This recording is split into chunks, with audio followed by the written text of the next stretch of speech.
ছিলেন শিক্ষক হিসেবে শিক্ষার আলো ছড়িয়েছেন সারাটা জীবন। যার পারিবারিক ঐতিহ্য হলো শিক্ষার মান উন্নয়ন রাখা, তার নিজের সন্তানেরাও এই কাজে লিপ্ত রয়েছেন।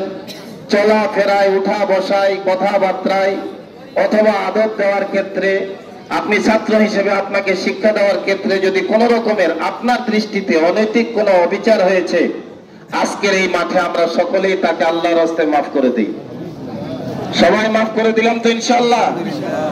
হাদিসের মধ্যে আছে, বান্দা যখন বান্দাকে মাফ করে দেয়, এই বান্দার জন্য ভয়াবহ একটা দিন আছে, কিয়ামতের মাঠ।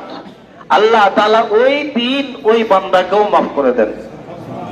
আল্লাহ তাআলা ওনার পরিবারকে ধৈর্য ধারণের তৌফিক দান করুক এবং এই মাইয়াতের জিন্দেগির সমস্ত অপরাধগুলো আল্লাহ তাআলা মাফ করে দিক।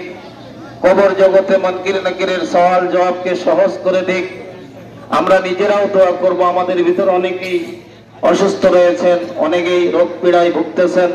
আল্লাহ তাআলা যেন তাদেরকে সুস্থতার নিয়ামত দান করে। গোটা দুনিয়ায় মুসলমানরা নির্যাতিত, গোটা দুনিয়ার মুসলমানদেরকে আল্লাহ যেন এক ও নেক বানায় দেয়।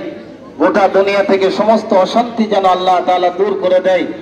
আমার ভাইরা, এক্ষুনি জানাজা শুরু হয়ে যাবে, আপনারা প্লিজ কামিয়ার, আপনারা একটু দয়া করে কাতার মধ্যে চলে আসেন।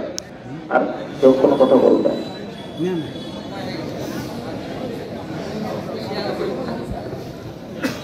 জানাজা কে পড়াবে?